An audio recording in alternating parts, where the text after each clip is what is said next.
It was a great workout, and I thought it'd be a perfect time to come while the sun is shining and read chapter 7 to you. Guess what it's about?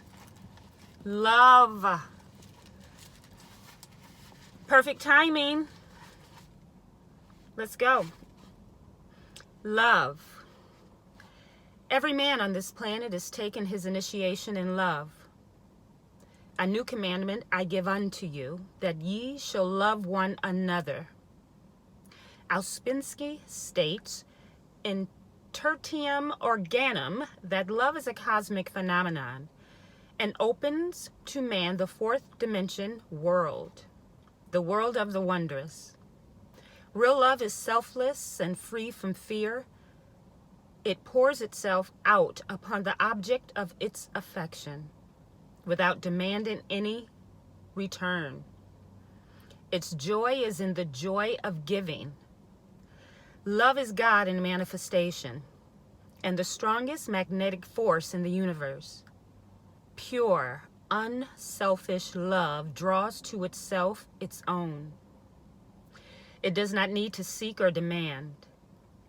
Scarcely anyone has the faintest conception of real love. Man is selfish, tyrannical, or fearful in his affections, thereby losing the thing he loves. Jealousy is the worst enemy of love, for the imagination runs riot, seeing the loved one attracted to another, and invariably these fears objectify if they are not neutralized. For example, a man came to me in deep despair and distress.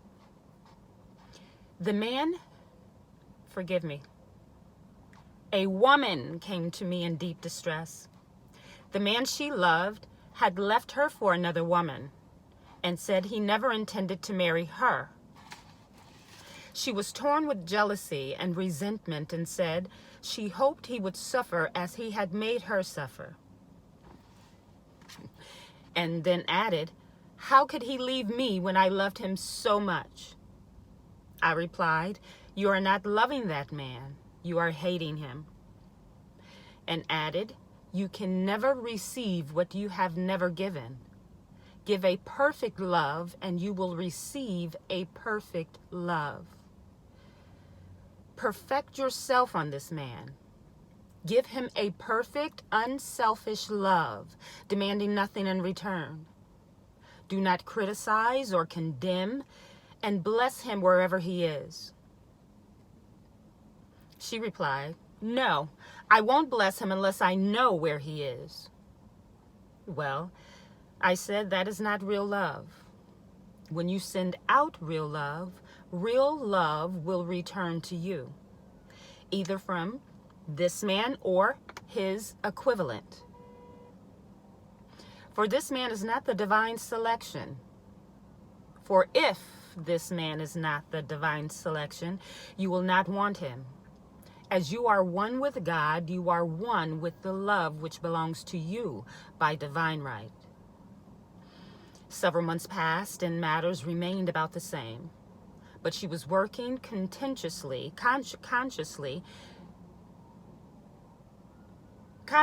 with herself.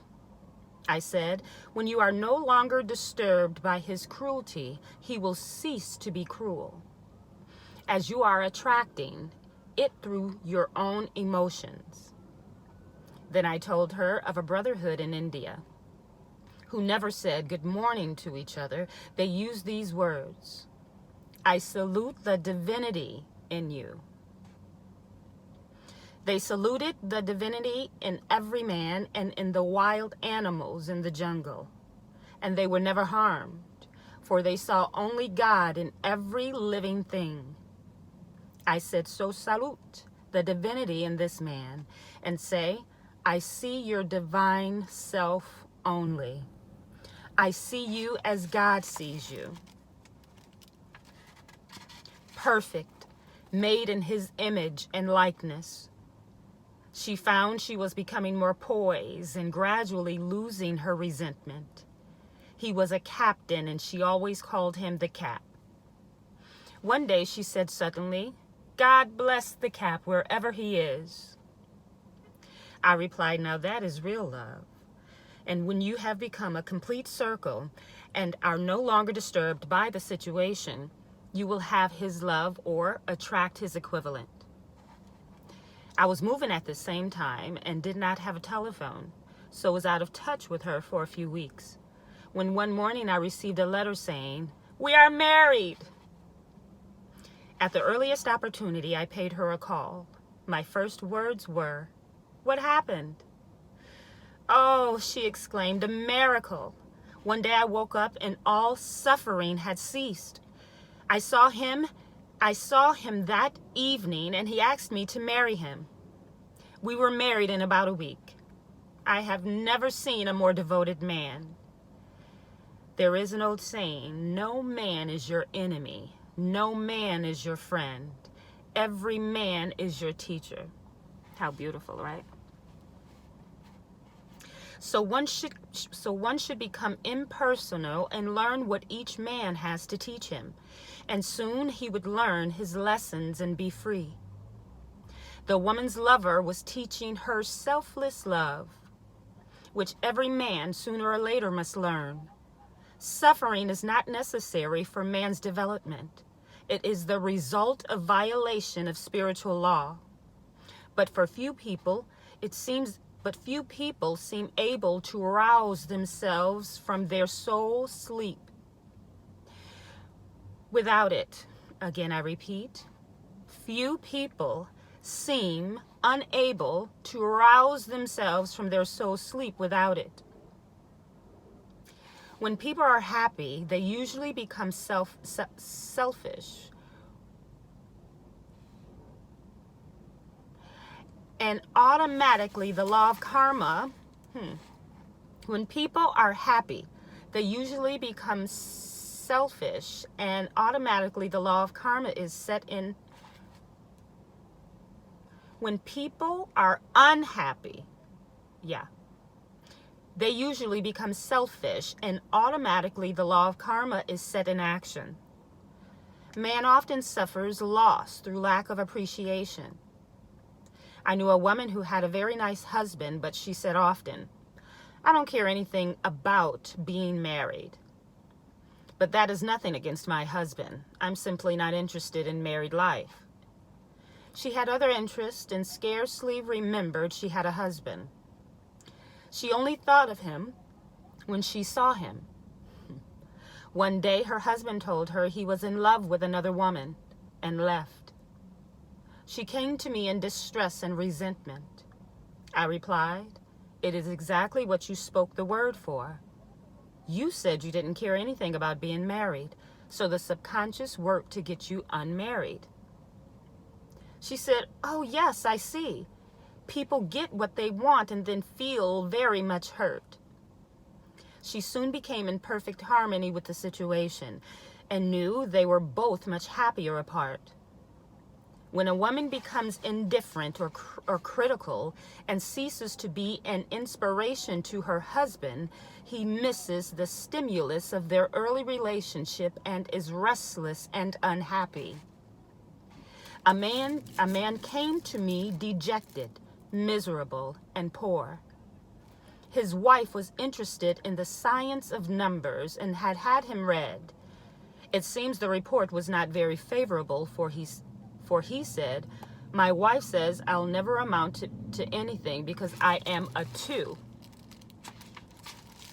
I replied, "I don't care what your number is. You are a perfect idea in divine mind, and we will demand the success and prosperity which are already planned for you by that infinite intelligence."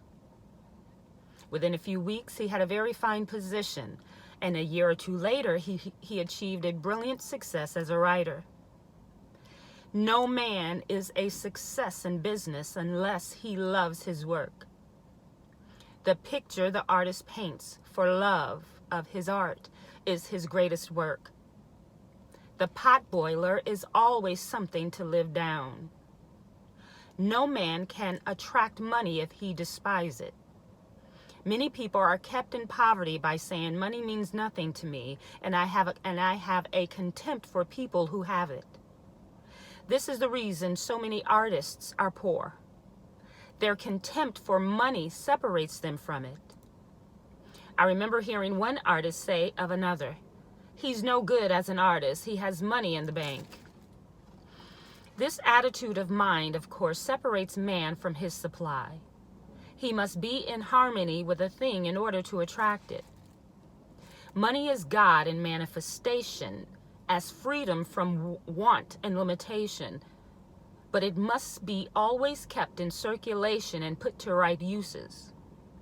Hoarding and saving reacts with grim vengeance. This does not mean that man should not have houses and lots, stocks and bonds, for the barns of the righteous man shall be full. It means man should not hoard even the principal. If an occasion arises when money is necessary, in letting it go out fearlessly and cheerfully, he opens the way for more to come in. For God is man's unfailing and inexhaustible supply. This is the spiritual attitude towards money, and the great bank of the universe never fails. We see an example of hoarding in the film Production of Greed. In the production of Greed. The woman won $5,000 in a lottery, but would not spend it. She hoarded and saved. She let her husband suffer and starve, and eventually she scrubbed floors for a living. She loved the money itself, put it above everything, and one night she was murdered and the money taken from her. This is an example of where love of money is the root of all evil. Money itself is good and beneficial, but used for destructive purposes, hoarded and saved, or considered more important than love, brings disease and disaster and the loss of the money itself. Follow the path of love, and all things are added. For God is love and God is supply. Follow the path of selfishness and greed. Follow the path of selfishness and greed, and the supply vanishes, or man is separated from it. For example, I knew the case of a very rich woman who hoarded her income. She rarely gave anything away, but bought and bought and bought things for herself. She was very fond of necklaces, and a friend once asked her how many she possessed. She replied, 67. She bought them and put them away, carefully wrapped in tissue paper. Had she used the necklaces, it would have been quite legitimate, but she was violating the law of use. Closets were filled with clothes she never wore and jewels which never saw the light. The woman's arms were gradually becoming paralyzed from holding on to things, and eventually she was considered incapable of looking after her affairs, and her wealth was handed over to others to manage. So man, in ignorance of the law, brings out his own destruction. All disease, all unhappiness come from the violation of the law of love. Man's boomerangs of hate, resentment, and criticism come back laden with sickness and sorrow. Love seems almost a lost art, but the man with the knowledge of spiritual law knows it must be regained. For without it, he has become as sounding brass and tinkling cymbals. For example, I had a student who came to me month after month to clean her consciousness of resentment.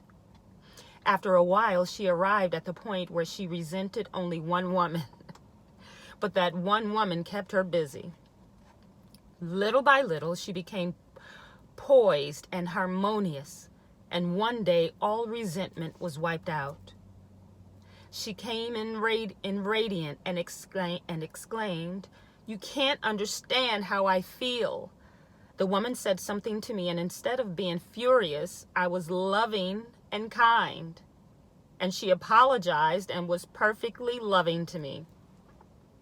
No one can understand the marvelous lightness I feel within. Love and goodwill are invaluable in business. For example, a woman came to me complaining of her employer. She said she was cold and critical and knew she did not want her in the position. Well, I replied, salute the divinity in the woman and send her love. She said, I can't. She's a marble woman. I answered, you remember the story of the sculptor who asked for a certain piece of marble.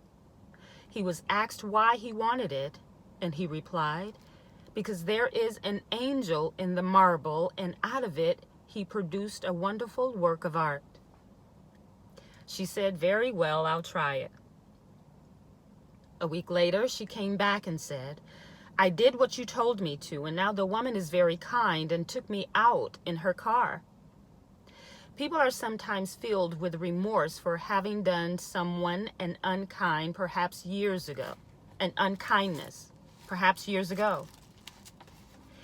If the wrong cannot be righted, its effect can be neutralized by doing someone a kindness in the present. This one thing I do, forgetting those things which are behind and reaching forth unto those things which are before. Sorrow, regret, and remorse tear down the cells of the body and poison the atmosphere of the individual.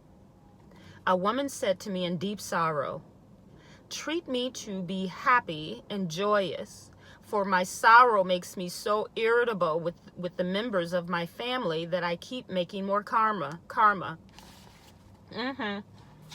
This is me, guys.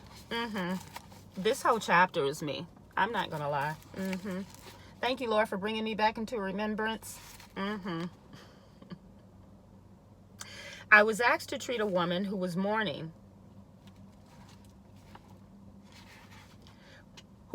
for her daughter. I denied all belief in loss and separation and affirmed that God was the woman's joy, love, and peace. The woman gained her poise at once, but sent word by her son not to treat any longer because she was so happy it wasn't respectable. So mortal mind loves to hang on to its griefs and regrets. I also knew a woman who went about bragging of her troubles. So, of course, she always had something to brag about. Troubles. The old idea was if a woman did not worry about her children, she was not a good mother.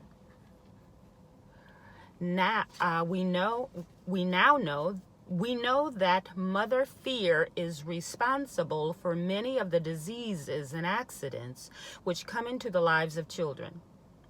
For fear pictures vividly the disease or situation feared, and these pictures objectify, if not neutralized, they are projected. Happy is the mother who can say sincerely that she puts her child in God's hands and knows therefore that he is divinely protected. Woo, boy, do I know that one. That's that, just to take a quick break, with my son being in overseas study. This is his 5th year of overseas study, and I remember him leaving and the feeling I had at him 15 going to Switzerland without me, and me having to leave Switzerland without him. It was our very first time ever being apart. Longer than maybe like a week, and he had the only person I let him stay that long with was his godparents, Mommy Cece. And baby, I remember God taking me to Abraham when God told him to take him to be crucified. And Abraham had to take him with sweat and beads, knowing that God is going to save his son, that he would not have given him such a promise that he has waited for so long to take it. God, you are not that cruel. So I would use that, and I still use that, to calm myself, not to calm myself, but to heal myself of any fear relating to my son. He always provides a lamb of safety, security, peace, love, and happiness. I'll continue. For example, a woman awoke suddenly in the night, feeling her brother was in great danger. Instead of giving in to her fear, she commenced making statements of truth, saying, "Man is a perfect idea in divine mind and is always in his right place. Therefore, my brother is in his right place and is divinely protected." The next day, she found that her brother had been in close proximity to an explosion in a mine, but had miraculously escaped. Give you another story. Well, we'll share that later on when we open this up to discussions, live discussions. So man is his brother's keeper. In thought, and every man should know that the thing he loves dwells in the secret place of the Most High and abides under the shadow of the Almighty. There shall no evil befall thee, neither shall any plague come nigh thy dwelling. Perfect love casteth out fear. He that feareth is not made perfect in love, and love is the fulfilling of the law. Keep in mind, law is God's karma. Deliciousness. Florence Schovel Shinn, the full writings of Florence Schovel Shinn. This was delicious, guys. As always, ponder on that. Rewind, share, pause, chat with each other. But I wanted to put that out there. I absolutely love you. I adore you. I think you're absolutely wonderful, magnificent, and very, very special. Continue to enjoy this day. Peace and love. Blessings.